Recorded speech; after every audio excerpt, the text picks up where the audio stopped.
بسم اللہ الرحمن الرحیم۔ السلام علیکم ورحمۃ تعالی وبرکاتہ۔ نحمدہ ونصلی ونسلم علی رسولہ الکریم وعلی آلہ وصحبہ الکرام اجمعین وبارک وسلم۔ خیر الناس من ینفع للناس، لوگوں میں بہترین انسان وہ ہے جس سے دوسروں کو نفع پہنچے۔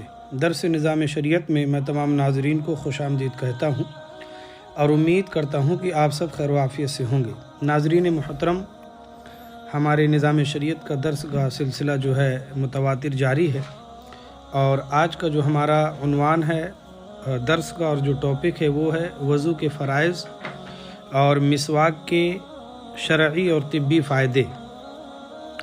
ناظرین محترم، یہ جان لینا ضروری ہے کہ وضو کا طریقہ کیا ہے، وضو کے فرائض کیا ہیں، اس لیے کہ نماز پنجگانہ کے لیے اور عبادت کے لیے اللہ تبارک و تعالیٰ کی وضو کا صحیح ہونا ضروری ہے۔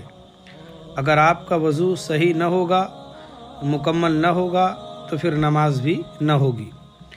اس لیے وضو کے فرائض کو، وضو کے طریقے کو مکمل جان لینا ضروری ہے۔ ہم یہاں پر جو ہے مختصر گفتگو کریں گے۔ وضو میں 4 فرائض ہیں۔ سب سے پہلا فرض ہے منہ دھونا، اور دوسرا فرض ہے کہنیوں سمیت دونوں ہاتھ کا دھونا، تیسرا فرض ہے سر کا مسح کرنا، اور چوتھا فرض ہے ٹخنوں سمیت دونوں پاؤں کا دھونا۔ یہ وضو میں 4 فرض ہیں، ان کا ہونا بہت ضروری ہے، اور جو ہے ان کا اچھے سے دھلنا جو ہے بہت ضروری ہے۔ مثال کے طور پہ کہ منہ دھونا، تو منہ اس طریقے سے دھونا ہے کہ پیشانی کے بال کے اگنے کی جگہ سے لے کے داڑھی کی ٹھونڈی تک، ایک کان کی لو سے دوسرے کان کی لو تک جو ہے منہ کا دھونا ضروری ہے۔ کوہنیوں سمیت دونوں ہاتھوں کو دھونا، تو دونوں ہاتھ کوہنی سمیت بہت اچھے سے دھلے جائیں، اور اس طریقے سے ہر اعضاء کو دھلا جائے کہ جو ہے اعضاء سے جو ہے پانی جو ہے بہہ جائے۔ یاد رہے کہ عضو کے دھونے کے یعنی کے معنی یہ ہیں کہ اس عضو کے ہر حصہ پر کم از کم 2 بوند پانی بہہ جائے۔ بھیگ جانے یا تیل کی طرح چپڑ لینے یا 1 بوند بہہ جانے کو دھونا نہیں کہیں گے، نہ اس سے وضو ادا ہوگا۔ اس امر کا لحاظ بہت ضروری ہے۔ یہ جو حکم ہے اس کا لحاظ بہت ضروری ہے۔ اگر یہ نہ پایا گیا اس طریقے سے وضو کیا کہ صرف چپڑ لیا تیل کی طریقے، ہلکا سا دھو لیا، تو پھر وہ وضو نہیں ہوگا۔ اس وجہ سے اس حکم کو، اس امر کو بجا لانا بہت ہی ضروری ہے۔ لوگ اس طرف توجہ نہیں کرتے، اور نمازیں جو ہے عکارت ہو جاتی ہیں، نمازیں جو ہے خراب ہو جاتی ہیں، نمازیں بیکار ہو جاتی ہیں۔ تو وضو کا جو ہے مکمل ہونا یہ بہت ضروری ہے۔ وضو اگر مکمل ہوگا تو پھر جا کر کے نماز جو ہے مکمل ہوگی۔ اب جو ہے مسواک کے شرعی اور طبی فوائد کی جانب چلتے ہیں۔ بعض چیزیں ایسی ہیں جن کا حکم ہر شریعت میں تھا، انہی میں سے مسواک بھی ہے۔ حضرت عائشہ صدیقہ ام المؤمنین رضی اللہ تبارک و تعالی عنہا فرماتی ہیں کہ 10 چیزیں فطرت سے ہیں، یعنی ان کا حکم ہر شریعت میں تھا۔ مونچھیں کترانا، چہرے کی جو مونچھیں ہیں ان کو کترانا، داڑھی بڑھانا، مسواک کرنا، ناک میں پانی ڈالنا، ناخن ترشوانا، ناخنوں کو کاٹنا، انگلیوں کی جو ہے انگلیوں کی چھنٹی جو ہے نا ان کو جو ہے دھونا، بغل کے بال دور کرنا، اور منہ زیر ناف منڈانا۔ ٹھیک ہے نا، جن جسم میں جن مقامات کو چھپانا ضروری ہے وہاں کے جو ہے بالوں کو جو ہے صاف کرنا، استنجا کرنا، کلی کرنا۔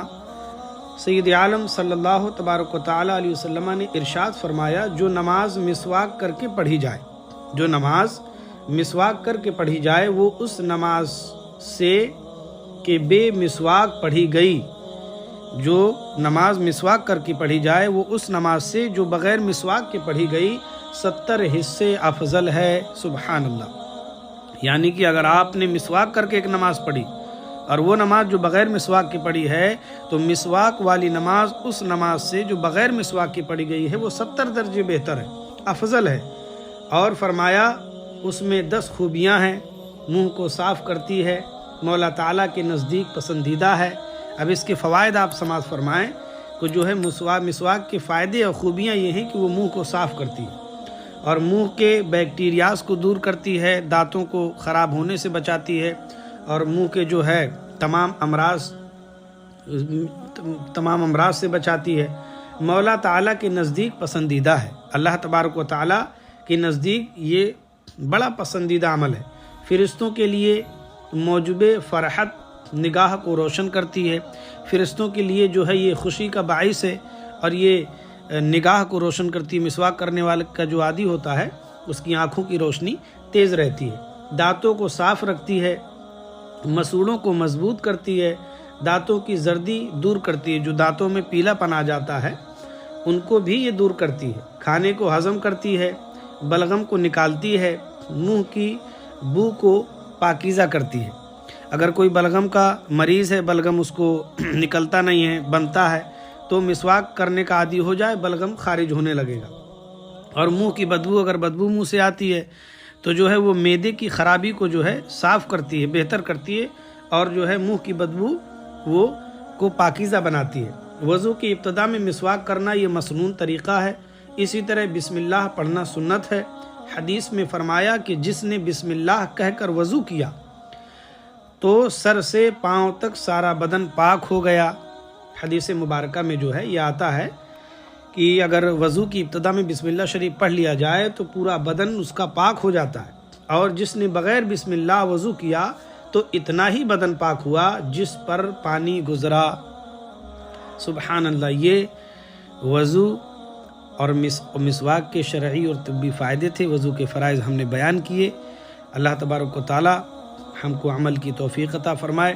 ثواب کی نیت سے اس چینل کو سبسکرائب کریں اور اس پیغام کو آگے پہنچائیں تاکہ زیادہ سے زیادہ لوگ اس سے فائدہ حاصل کر سکیں۔ اور نماز کے لیے جب جائیں تو وضو اچھے طریقے سے کریں، وضو کے طریقے کو جانیں، وضو کس طریقے سے کرتے ہیں اس کو جانیں، اور مسواک کا استعمال کریں۔ مسواک کے بڑے فائدے ہیں۔ اللہ تبارک و تعالی ہم سب کو علم نافع خیر کثیر عطا فرمائے۔ السلام علیکم ورحمۃ اللہ وبرکاتہ۔